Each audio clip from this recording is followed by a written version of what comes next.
to 5.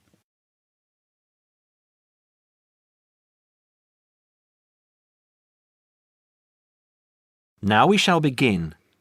You should answer the questions as you listen because you will not hear the recording a second time. Listen carefully and answer questions 1 to 5. Hi Joseph, how are you today? Fine, thanks. And Cara, how are you? Good. As we discussed on the phone earlier, I wanted to speak with both of you about the subjects you have chosen to study and how you are managing your time. Okay? Yes. I think so. Okay, so I'll start with Cara. You've been here for how many months now? I've been here for 6 months. How are you finding it? It's good. I'm enjoying the course. And what about life outside? Are you making friends and socializing? Not really.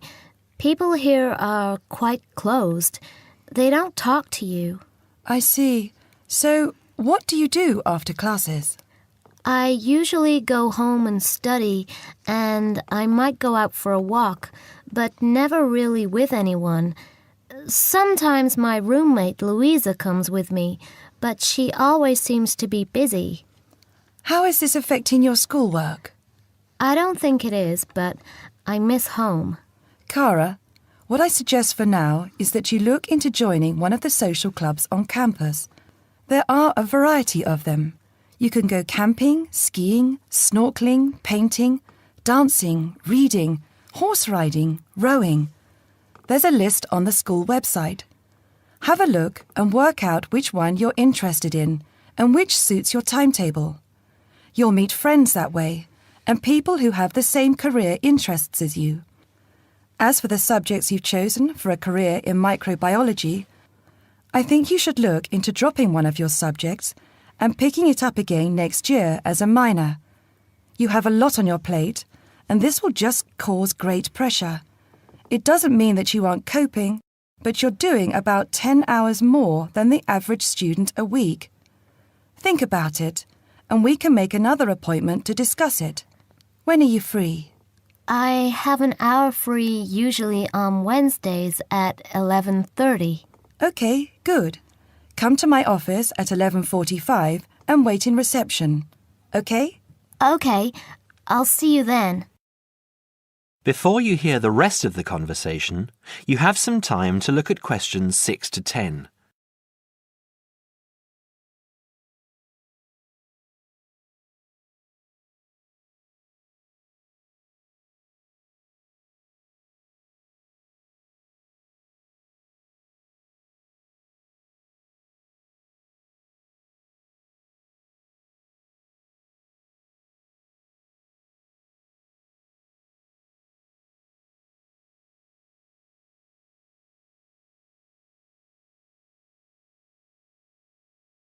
Now listen and answer questions 6 to 10.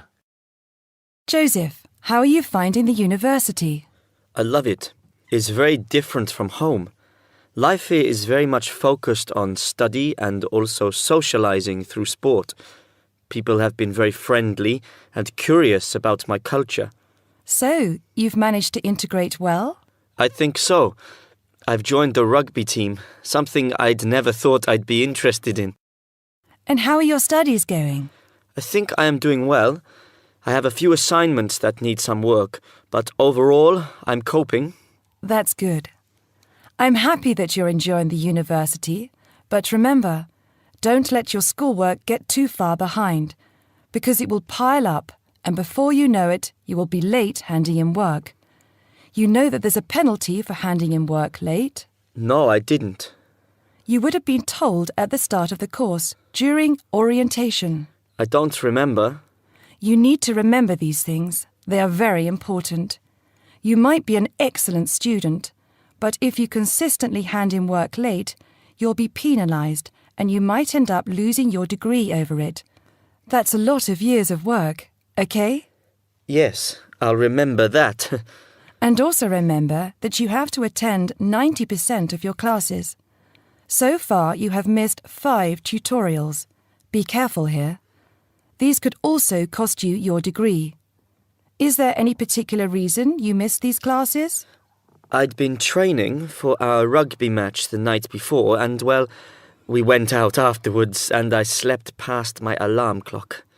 Joseph, I know this culture must be very different from where you come from, but please try and be a little more conservative with your time. I think maybe you should spend more time on your studies and less time on socialising. The subjects you've chosen are intensive. I want you to spend 3 hours a night studying before you decide to do anything else. I'll make an appointment to see you in a month and we can assess your progress. I'll give you my business card. All my contact details are there. Call me in 3 weeks to organise another meeting. Do you have any questions for me? No, none. OK, I'll see you in a month. That is the end of part 1. You now have half a minute to check your answers.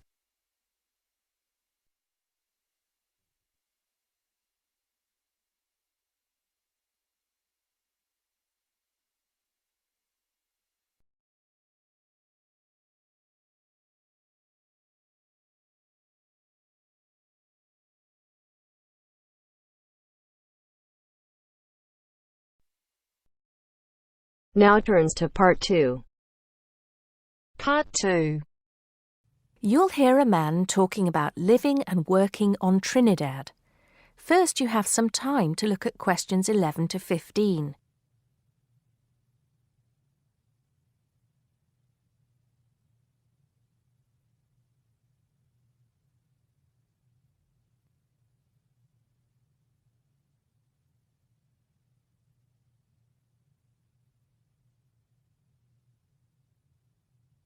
Now listen carefully and answer questions 11 to 15. Hi, I'm Steve Pinfold, and I'm here today to tell you about my gap year, which I took about 20 years ago. Unlike many students these days who go travelling or get some work experience between school and university, I decided to do something completely different after finishing my degree. I applied to work for a charity organisation. What it does is it sends people with particular skills to countries where those skills are needed. Apart from having some experience teaching English to summer school students, I didn't have any particularly useful skills, I thought, but luckily I was still accepted. I had to find the money for the flight, but you get free accommodation. I stayed with a family of 5. And you do get paid, but not much. It's a bit like pocket money, enough to get by. I worked in an orphanage and taught English at a local school. Where was I? Well, originally I was going to be sent to a village in India, but at the last minute the organisation decided to send me to Trinidad. Now, this is a fascinating place. It's an island in the Caribbean. Well, in fact, the country is actually 2 islands. The smaller one is called Tobago, which is connected somehow to the word tobacco. Anyway, there I was, a young white guy living and working on an island which is mostly a mixture of descendants from Africa and India. The Africans were originally brought over as slaves, and the Indians came later as indentured workers. That means they agreed to come for a specific time, but many of them stayed. There are also some Trinidadians of Chinese and British origin, though the native inhabitants were basically wiped out by colonialization. I myself felt completely accepted and had the time of my life. The language everyone speaks is English, so there was no problem for me there, but some concepts don't quite translate. They're pure Trinidadian. There's the term liming, for example, which means sitting around watching the world go by. Also, there's the famous carnival, when the whole island is taken up in playing mass. For a whole month, around February or March, it depends when Easter is, everyone's busy preparing costumes, practicing calypsos, soca and steel pan music, and most importantly, partying. Before you hear the rest of the talk, you have some time to look at questions 16 to 20.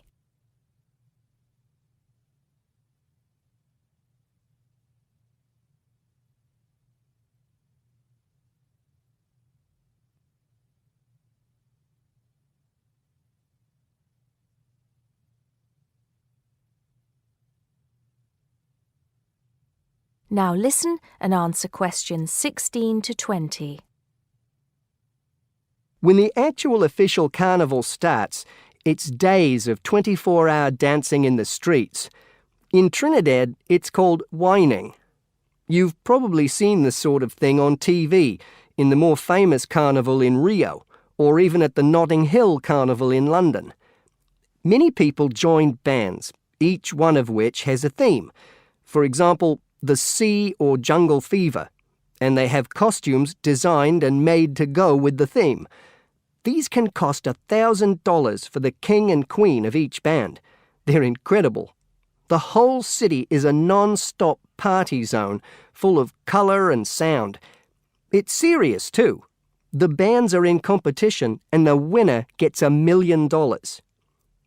Sorry, I got a bit carried away with those memories. Back to my real job there. The orphanage was called St. Augustine's, and that's also the name of the place where it was, St. Augustine, a town just outside the capital city, Port of Spain. I didn't have any particular job description, just to be with the children and tell stories, sing songs and play games. Oh, and we also went camping in the jungle once. I could tell you a few stories about that particular escapade. Every time I arrived at the gate, kids would come running towards me, shouting, with big smiles on their faces. The younger children seemed fascinated by my blonde hair and loved to touch it as if it was something miraculous. The English teaching I did 2 days a week in a primary school for 6 to 11-year-olds.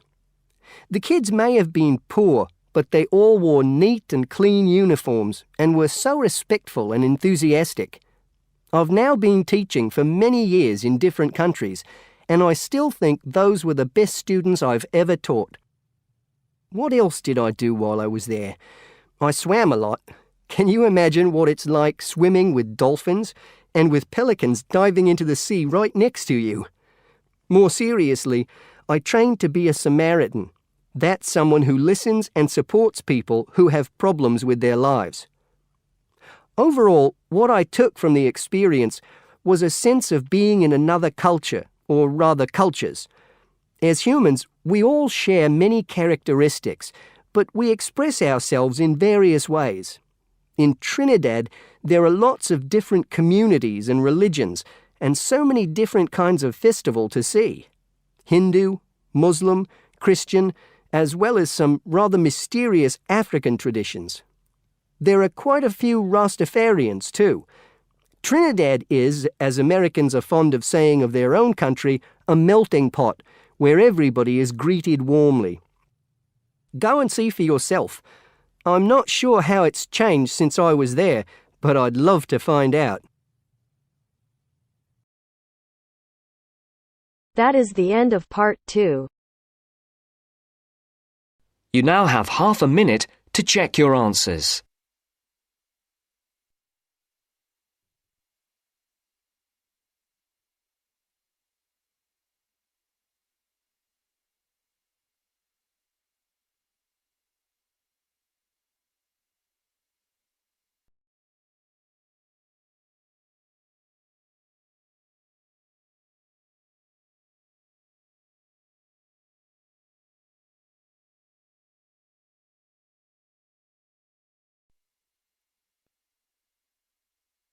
Now turns to part 3.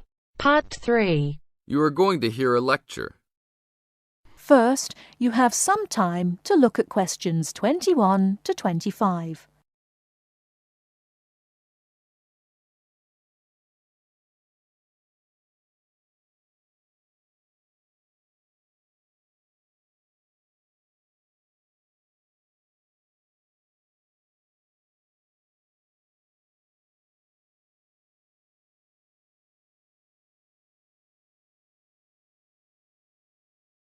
Now listen carefully and answer questions 21 to 25. I'd like to introduce Rebecca Bramwell, an artist and illustrator who has come along today to talk to you all about getting your first job or commission as an artist. Over to you, Rebecca. Thank you for inviting me. I remember when I graduated back in 1983, I was very excited about getting my first commission. My degree was in fine art, and I'd worked long and hard to get it. I was an enthusiastic student, and I never found it difficult to find the incentive to paint. I think as a London being settled by the Romans explains their lust for blood. By about AD 200, the administration of Britain was divided in two. York became the capital of Britannia Inferior and London of Britannia Superior. Around the same time, the city also acquired its famous walls, probably about 20 foot high. Why did they build such high walls? It was a protective measure which may have been due to civil war, initiated when Governor Claudius Albinus tried to claim the imperial crown in Rome. Was paganism still predominant then? Yes, but Christianity appears to have reached the province at an early date, and only a year after the religion became officially tolerated in the empire. London had its own bishop, Restitutus, who is known to have attended the Imperial Council of Arles. You really delve deep. I think you'll do well on your tutorial paper. Good luck, David. Thanks.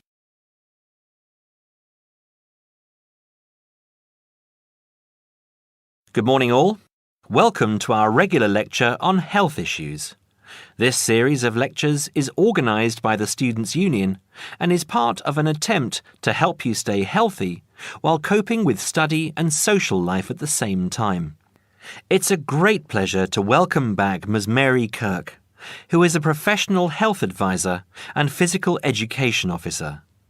Thank you, Peter, for the introduction. It's a pleasure to be back. Today we're going to discuss the benefits of exercise. University life is hectic and stressful. It also involves a lot of sedentary work, that is, sitting for many hours at a time. What I'd like to focus on is how to approach exercise, not only from the aspect of health benefits, but also as a form of stress relief. I know it's hard to organise your time around studies and socialising, but you can socialise while exercising.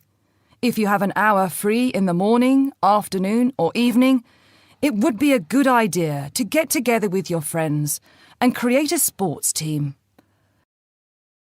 Before you hear the rest of the talk, you have some time to look at questions 26 to 30.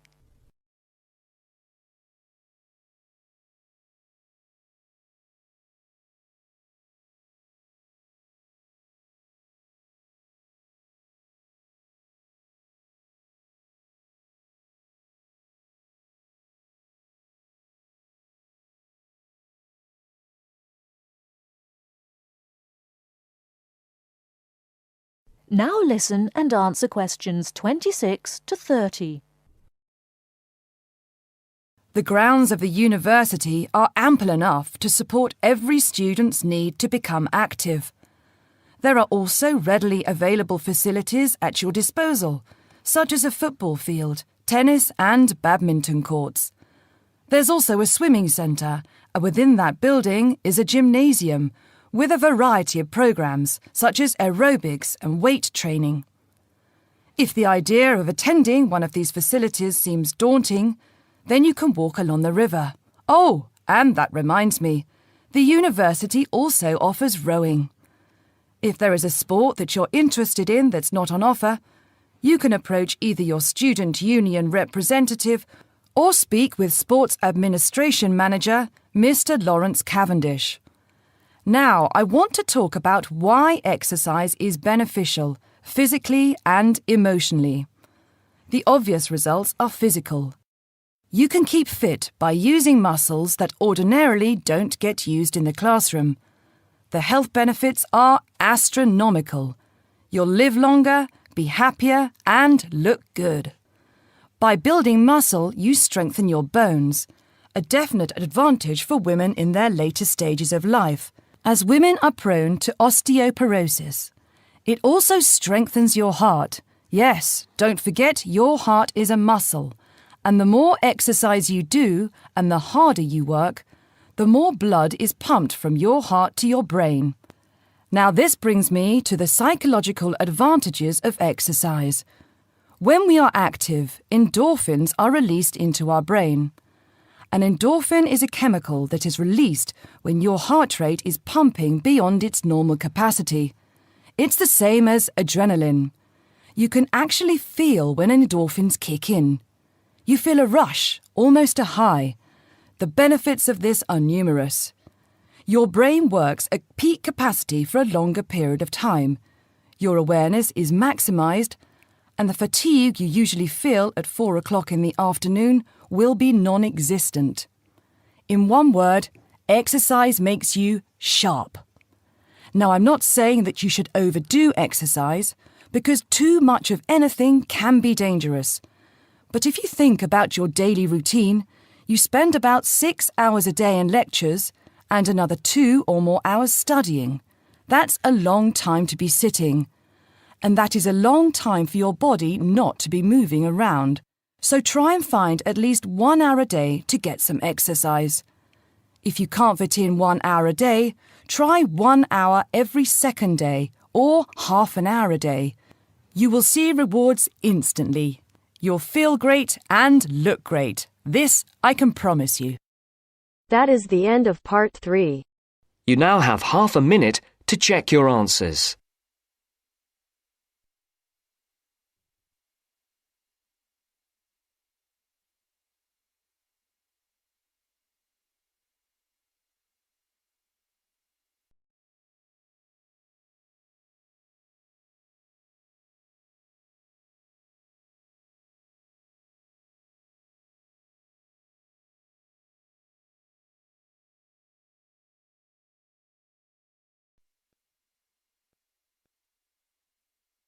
Now turns to part 4. Part 4. You will hear part of a lecture about how adults and babies communicate. You should answer the questions as you listen because you will not hear the recording a second time. First, you have some time to look at questions 31 to 40.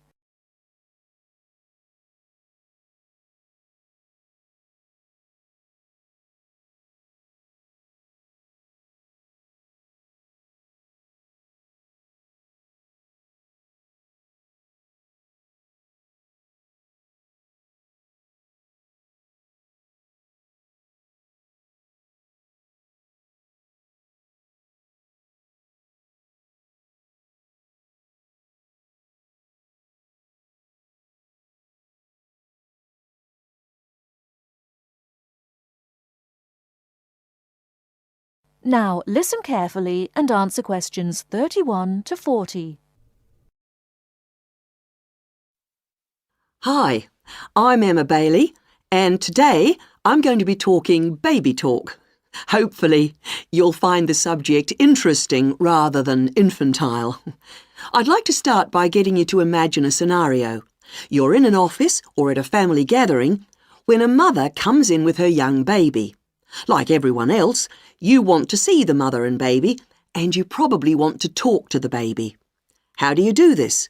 What kind of language do you use? Recent research has shown that adults all talk to babies in similar ways. They repeat phrases over and over again in a high-pitched sing-song voice with long vowel sounds. And if they ask questions, they exaggerate their intonation. Researchers have discovered that this kind of language, which they have called motherese, is used by adults all over the world when they talk to babies.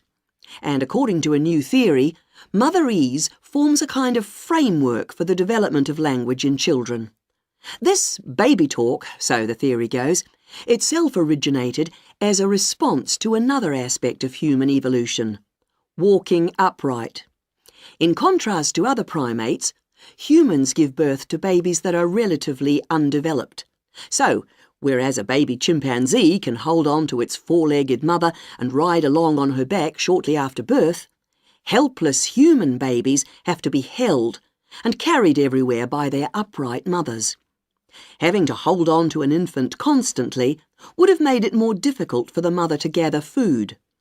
In this situation, researchers suggest, human mothers began putting their babies down beside them while gathering food. To pacify an infant distressed by this separation, the mother would talk to her offspring and continue her search for food. This remote communication system could have marked the start of motherese. As mothers increasingly relied on their voices to control the emotions of their babies and later the actions of their mobile juveniles, words emerged from the jumble of sounds and became conventionalized across human communities, ultimately producing language.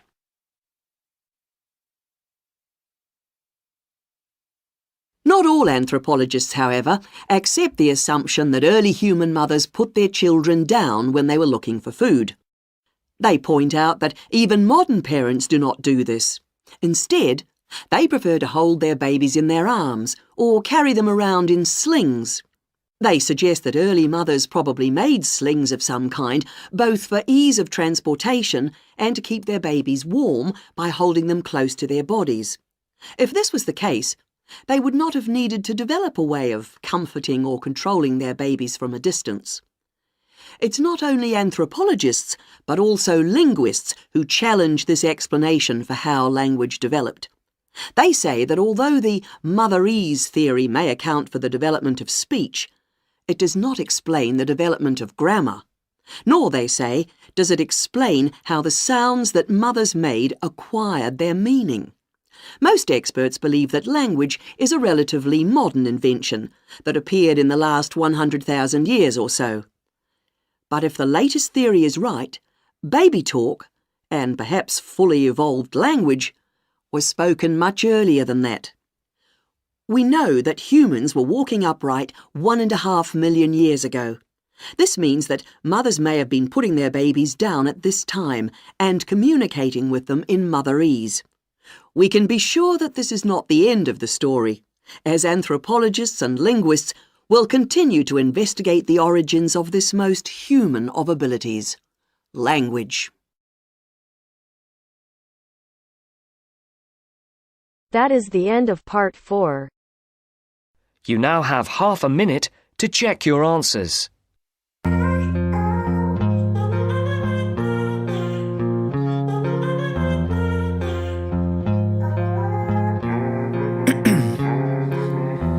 In my veins, I've been driving this train. Years in this lane, there's no stopping this flame. Cause I came to the game and I changed it to play how I like, rearranged it to my own domain. Yeah, I got what it takes, made lots of mistakes, taking shots, skipping breaks, feeling lost, feeling great, popping off, singing straight, never stopped, never changed. All the squad here to play and I've got something to say, yeah.